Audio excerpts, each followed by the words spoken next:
And that's why they have to demonize people. That's why you saw H.R. 1955 was a bipartisan assault on the American people.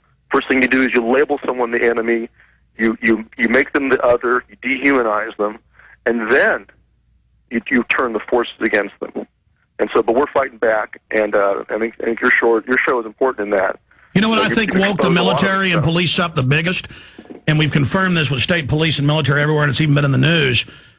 But we knew about it before it was, the point is before it was in the news. They're telling them that, mainline Americans are about to start bombing police stations. We've got to do IED training. The Army's going to be on the streets of America. There'll be a new world order, but it's good. And those that are against it are bad. Right. They're now seeing the whole apparatus that was supposedly to fight Al-Qaeda has now been swung around like a cannon and aimed at the American people. And the police and military are going, whoa. That's right. Yeah.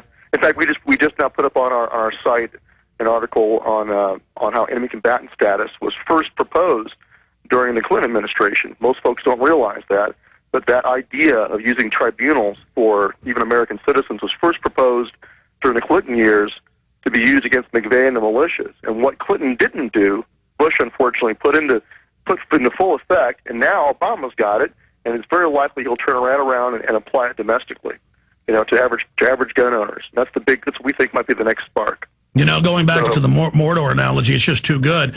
Remember when the keeper of the fortress goes insane and says, no, we're all dead, and starts pouring oil on himself, saying, we can't beat them, there's nothing we can do, and sets himself on fire. That's the spirit.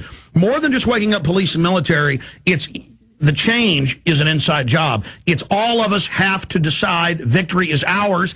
And it's not just a spirit or an idea, it's the truth. We have incredible power, but we have to prepare ourselves, steel ourselves, as you said, like steel, to understand this work and just commit. And when you commit and aren't worried if they demonize you, set you up, kill you, whatever they're going to do, you just commit. It's like a 1,000,000-pound weight goes off of you, and you're truly alive.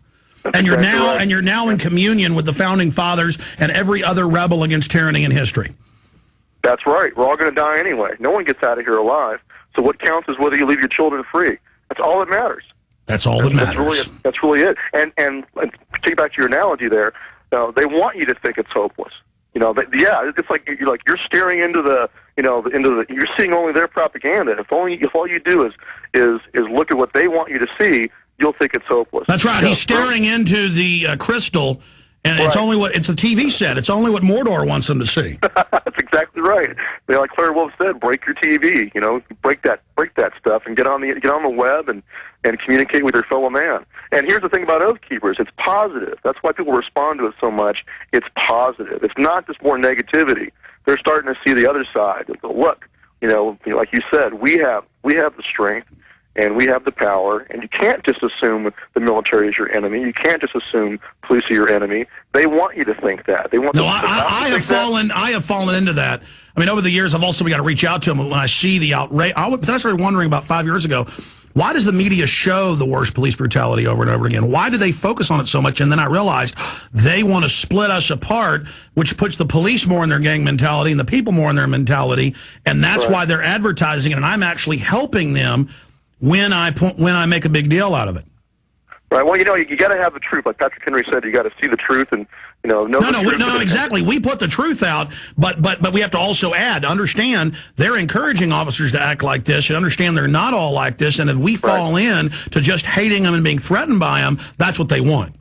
That's right. And that's one of the values of having a man like you just had on, where he tells you that, look, not all officers are like this, and you'd be surprised. We have a testimonial up on our site by a police officer. I'm going to find it here while we're talking, and I'll read it to you.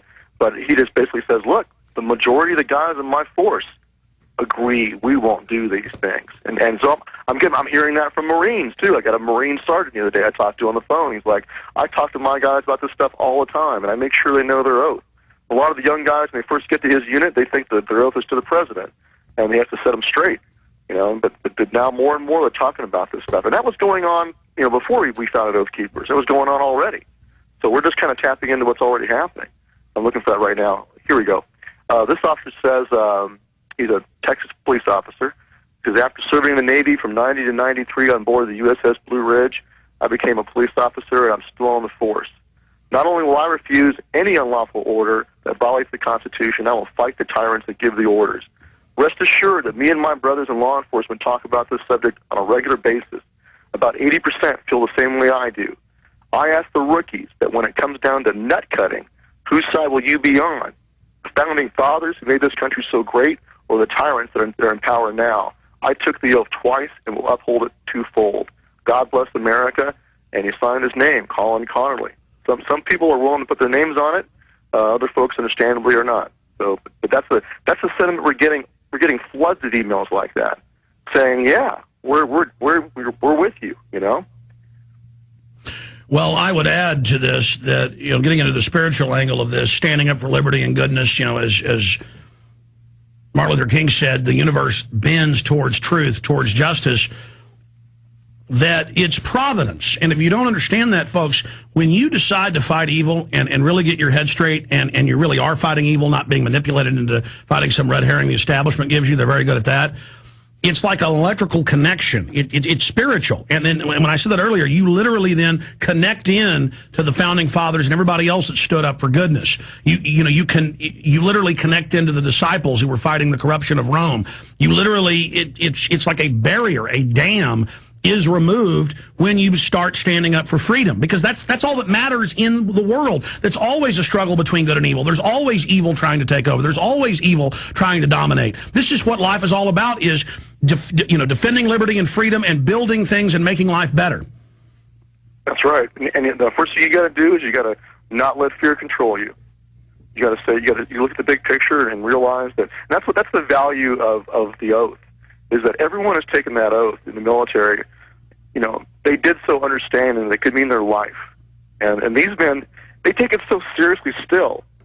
I've gotten letters, I can't even read them, I'll start bawling, but letters from Vietnam veterans and Korean War veterans, and they still take that oath serious to this day.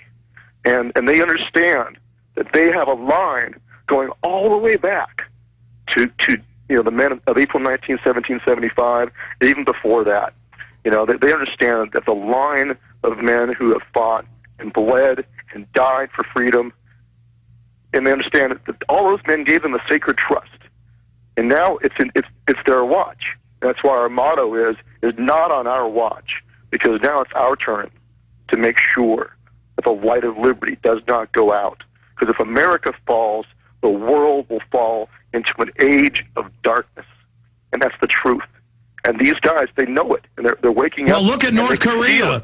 Look at China. Look at Mexico. They're all falling into total corruption and mass murder and open sewage running down the streets. That's what evil does. And very few nations in history. We haven't been perfect here in the U.S., but compared to others, it's been amazing. 4% of the world's population, half the world's wealth until the bankers took over. Now they're taking it from us, and that was produced here. And again, right. That's what a little bit of liberty. We haven't been perfect, but it's a lot compared to other countries. The jewel of liberty, as Thomas Jefferson said, must be guarded. It is the engine of everything good. That's it. I mean, that's it. Freedom is all that matters. And as Franklin said, those who would give up freedom for perceived security will have neither. And so you can't give up freedom. It's the fundamental, like you just said. It's the engine of all that's good. And so the secret is not to let fear control you. And since 9/11, people have been so afraid, they've allowed all the infrastructure of a totalitarian state to be put in place. And as you know, and so now what we have to do is you have to stop it. And you don't stop it in the courts, and apparently you don't stop it in Congress either. They'll go ahead and do whatever they want anyway. What you do is you stop it at the base level of the people, just saying no. And here's an example. I was on 93.7 FM for an hour yesterday downtown during South by Southwest, and I walked by 3 police, and they were all fans of the show and wanted to shake my hand. So, that's an example. Even after all of my, ranting and raving, they've told me, hey, we don't like what's happening either. And we don't like how the media just totally focuses on the bad cops. And so I can see I've also been fooled by that spell. As I get older, right. I learn more and more how this sophisticated mind control system works. All of us, are waking up together. And I agree. Right. I mean, when I say on there, I feel a quickening, I see a quickening. It's like I just, jumped off a 300-foot cliff into cold, icy water. It's invigorating. It's bracing. It's like, whoa. And then to realize that myself and others are at the very center of a crossroads that is the future destiny of humanity. That's right. When people look back on this time, it's going to dwarf the importance of 1776, I believe. It might well. It might well. And that's the key is to break the spell. You know, they've been under a spell, and we've been under a spell, and it's time to break it. Absolutely. And so what we did is we issued a declaration of 10 orders we will not obey. And that's what's kind of causing kind of a lot of controversy and firestorm. And when I go around the web and look at different forums that are discussing it, what's happening is exactly what we wanted to happen. We wanted veterans and current serving military to have discussions about where their line is. Each person has their own. I mean, every service member has an obligation, not just that they can refuse a legal order or an unlawful order. They have an obligation to. They have to. And so they have to make a decision for themselves where that line is. And so, as the officer said a minute ago, you have to do it ahead of time. So that's our declaration of 10 orders.